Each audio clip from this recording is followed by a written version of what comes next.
नर्मदे हर. आज आमचा नर्मदा परिक्रमेचा आहे 49वा दिवस आणि आम्ही भामपुरा या गावामध्ये सध्या आहोत. आज जायचं आहे बडवा. इथून बडवा आहे 15 किलोमीटर. तर आम्ही जात आहोत मस्त आनंद घेत. नर्मदे हर. नर्मदे हर. हे पहा इथं समर्थ सद्गुरू श्री दादागुरु यांचं बॅनर लावलेलं आहे. त्यांनी या वर्षी 5 नोव्हेंबरला परिक्रमा सुरू केलेली आहे. आता ते कुठपर्यंत आहे काही आम्हाला कल्पना नाही, पण बघू आमच्या भाग्यात असलं त्यांचं दर्शन व्हायचं झालं तर खूप चांगलं. नर्मदे हर.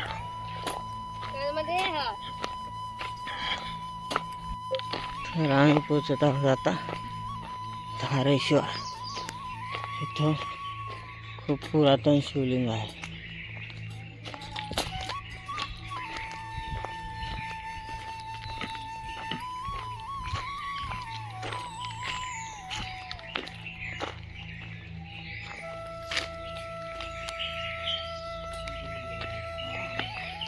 नर्मदे हर.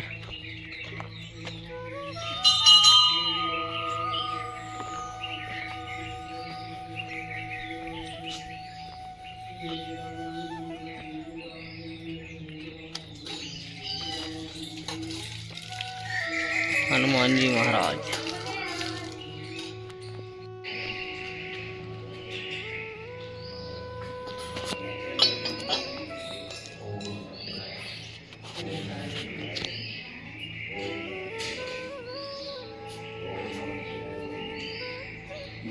नर्मदे.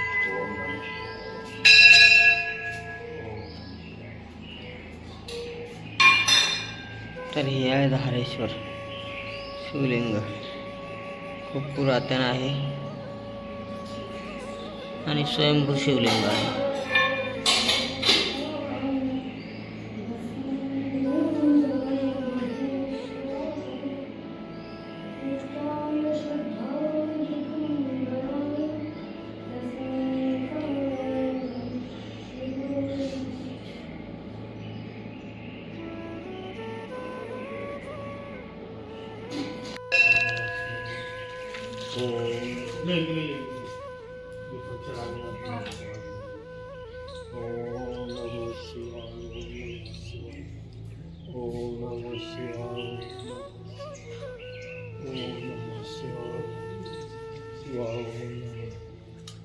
श्री राम जय बलिराम भगवान.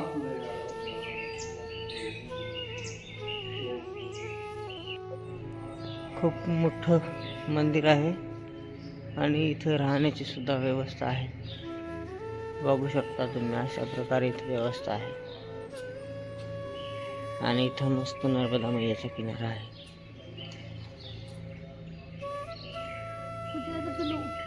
हर हर नर्मदे या मोरी पार करा.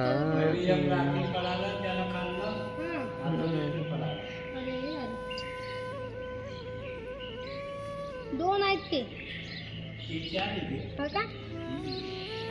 ताकि मुझसे जो उन्हें अपने नई दृष्टि के द्वारा काम दृष्टि अपराध हुआ वह अपने इस स्वरूप की ध्यान पूजन से मेरा इस कर्म का प्रायश्चित हो.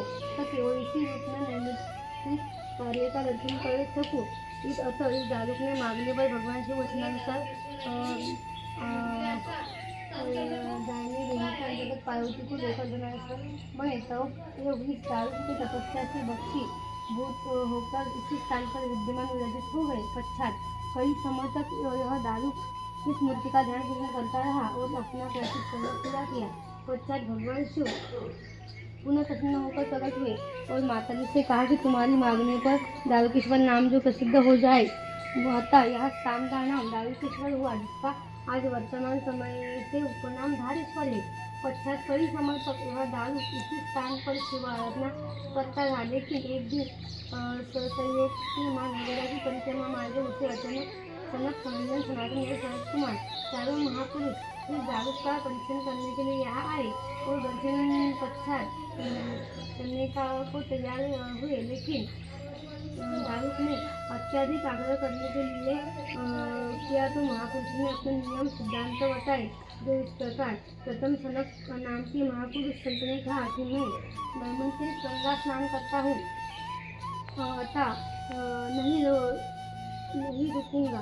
दूसरे संत नाम के महापुरुष संत ने कहा कि मेरा सिद्धांत नियम यह है कि मैं नैमित्तिक समुद्र स्नान करता हूँ। तीसरे सनातन नाम के महापुरुष संत ने कहा कि मेरा सिद्धांत यह है कि नैमित्तिक 1100 शिवलिंग का एक ही स्थान पर पूजन करता हूँ। और चौथे सनत कुमार नाम के महापुरुष संत ने कहा कि मैं जहाँ से नर्मदा के जल प्रभाव से भस्म प्रकट हो, मैं उसी भस्म को नैमित्तिक लगाऊं अथवा खोजने के लिए जाऊंगा। चारों महापुरुषों के कथन को सुनने के बाद इसी दारुक नाम से शिव जी का ध्यान करके संतों के यही निवेदन किया कि आप लोग चिंता न करें, मैं अपना संयम नियम सिद्धांत को खंडन नहीं होने दूंगा। अतः दारुक के द्वारा शिव जी का ध्यान करने पर संतों ने मांगी गई इच्छानुसार दारुकेश्वर के ठीक पूर्व दिशा मध्य नर्मदा के जल मध्य शिवलिंग के माध्यम बनाकर स्वयं नर्मदा ने शिवलिंग परिक्रमा कर पूर्व वहिनी जल प्रवाह दिशा देखी गंगा का रूप धारण कर लिया, जो आज भी गंगेश्वर महादेव के सक्षम मौजूद साक्षी है। दूसरे इच्छानुसार समुद्र स्नान की इच्छा प्रकट करने पर दारुक द्वारा शिव आराधना करने पर गंगेश्वर से ठीक 96.2 किलोमीटर अंतर्गत स्वयं नर्मदा का जल नमक के स्वादता होगा। स्वयं नर्मदा जी ने समुद्र का जल लिया, यहाँ का जल समुद्र जैसा होगा, खारा हो गया, जो वर्तमान समय में आज भी मौजूद है।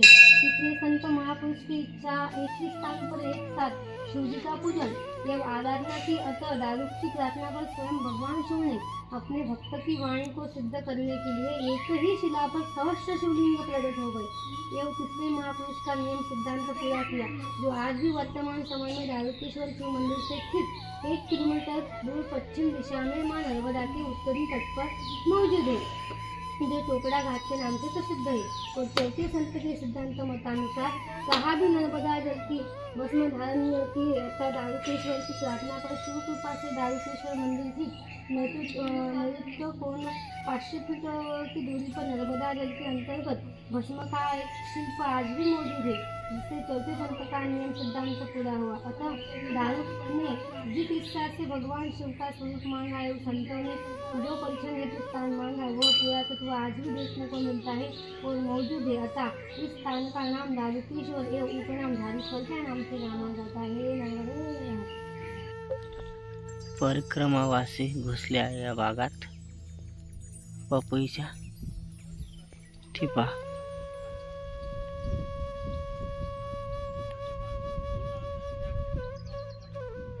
थेट निघाला गंगातखेडी या गावामध्ये भोजनाची व्यवस्था आहे। श्री दुर्गाजी माता राम मंदिर इथे गावामध्ये जावं लागतं, पण आता 9:30 वाजलेत, तर आम्ही गावामध्ये जाणार नाही, आम्ही जाणार आहोत पुढं नर्मदे हर। सकाळपासून आम्ही आलो आहे 15 किलोमीटर। इथं आहे बोर्ड लावलेला फक्कड बाबाच्या आश्रमाचा। आता आम्ही तिथं जातोय भोजन प्रसादी करता। इथून जवळच भोजन की हरिहर खेडी चालले, जवळच अर्धा किलोमीटर आश्रम आहे।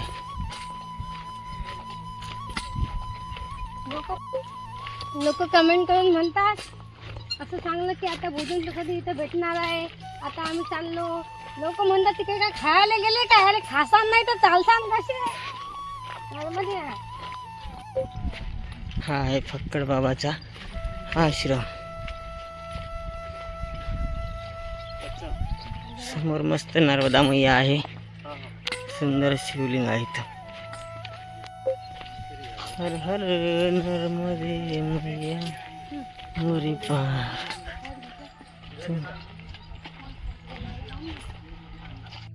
अरे अरे अरे पंचक्रोशेश्वर महादेव की जय। नर्मदा आज श्री नर्मदे हर। नर्मदे हर। एक विशेष सलाह है मेरी तरफ से। अब देखिए सब बोलते हैं 3 साल 3 महीने 13 दिन, चलिए मत है, उतना समय नहीं है। तो कम से कम आप सदग्रस्त है तो वानप्रस्थ जीवन के नियम को धारण करें।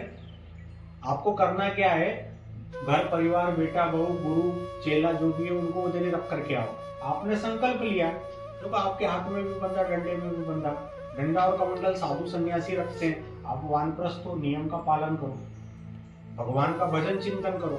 चलो फिर भी महाराज जी एकदम से हम नहीं बदल सकते, हमारी एक बात को विशेष रूप से आप ध्यान दीजिए। 100 दिन में, 120 दिन में या 150 दिन में आप परिक्रमा पूरी करेंगे। आप जितने भी दिन में मां नर्मदा जी की परिक्रमा को पूरा कर रहे हैं, इसका 10%, 100 दिन में परिक्रमा हुई तो कम से कम 10%, 10 दिन चतुर्मास में मां नर्मदा जी को ज्ञानेश्वरी तो सुनाओ यार।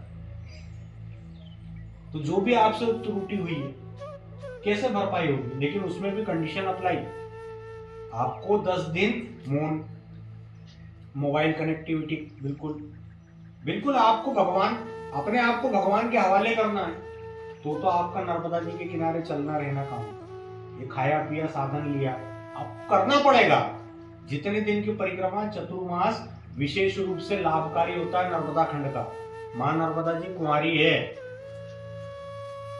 बाकी सब नदियों का जल वर्षा काल में दूषित होता है, नर्मदा जी का दूषित नहीं मानते।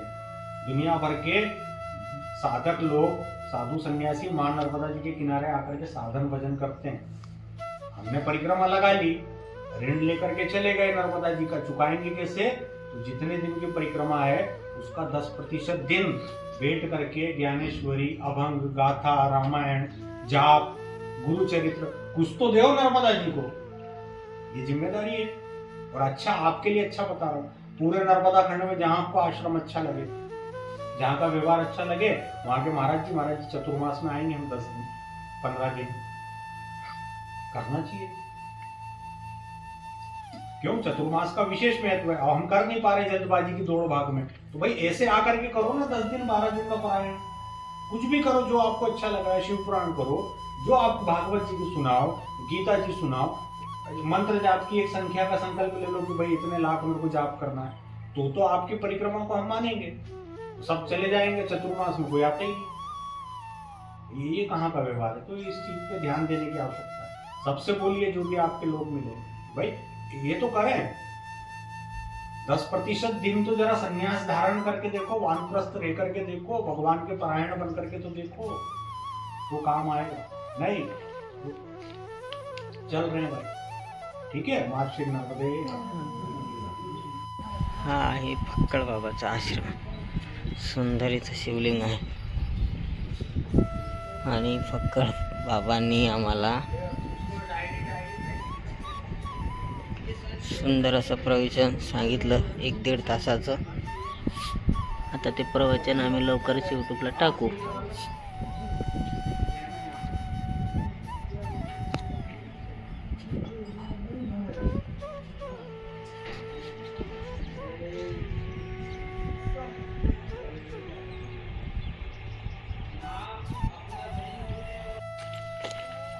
तर आम्ही सध्या आहोत नर्मदा मैयाच्या उत्तर तटावर। आम्हाला जायचं आहे आज गडवाह, आणि जात असताना आमचे जगद्गुरु संत श्रेष्ठ श्री तुकाराम महाराज संत सेवा नर्मदा आश्रम आम्हाला इथे लागला।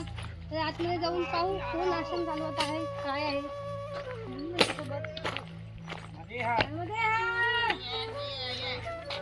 जिंदगी भर नर्मदे हर, जिंदगी भर बोलो, जिंदगी भर।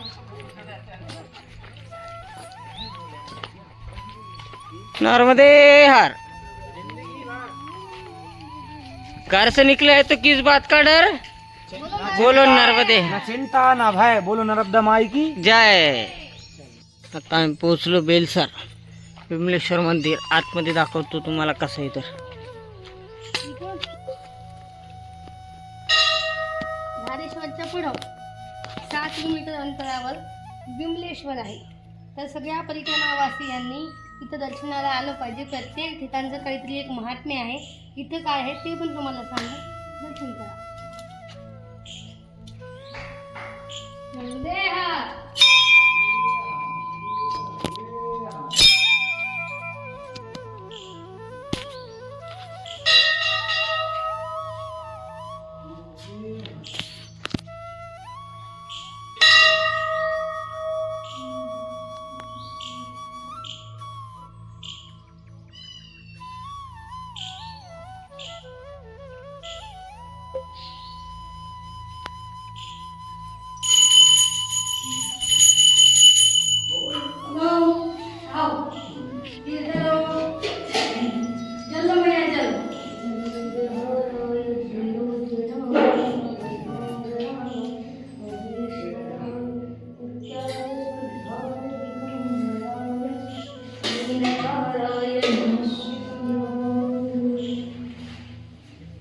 विमलेश्वर भगवान की जय.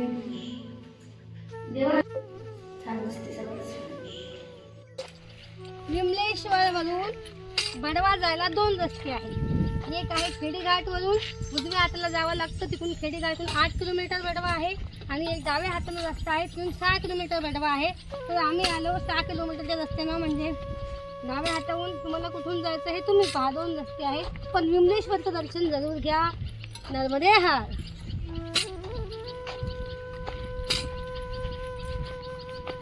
जय राम जय राम जय जय राम. खेडीघाटवरून जर आपण आलो तर या हायवेने यावं लागतं इथपर्यंत. हा डायरेक्ट शॉर्टकट इथे निघाला. बाळवामध्ये आल्यानंतर खूप छोट्या छोट्या गल्ल्या आहेत. विचारून या कोणाला पण. नागेश्वर मंदिर बडवा अति प्राचीन मंदिर आहे. तर आम्ही पोचलो आहे आता आश्रमावर. आता बघू कशी व्यवस्था वगैरे तुम्हाला सांगतो. नर्मदे हर. आज आमचा मुक्काम इथंच होणार आहे.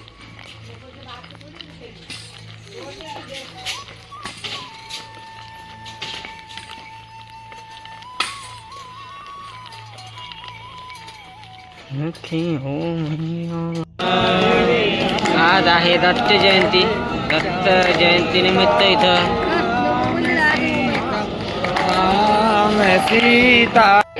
आज आहे दत्त जयंती. आणि दत्त जयंती विशेष पहा.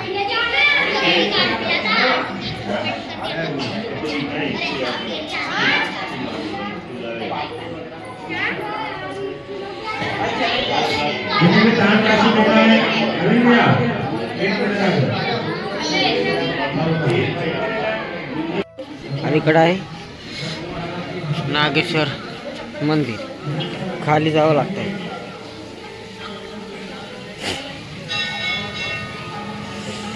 खूप मोठं मंदिर आहे. भगवान शिवजी यांची सुंदर मूर्ती वरती बघा.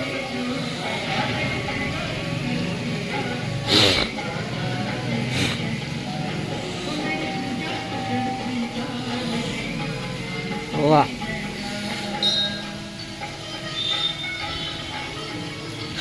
चारही बाजूनी पाणी आहे. हे पहा तलाव.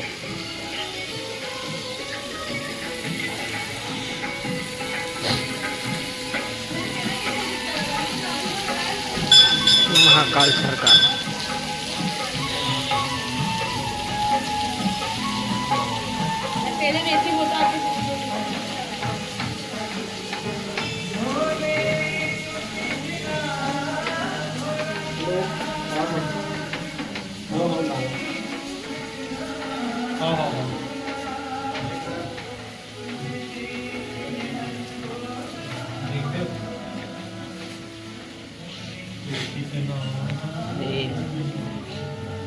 भव्य दिव्य मंदिर आहे.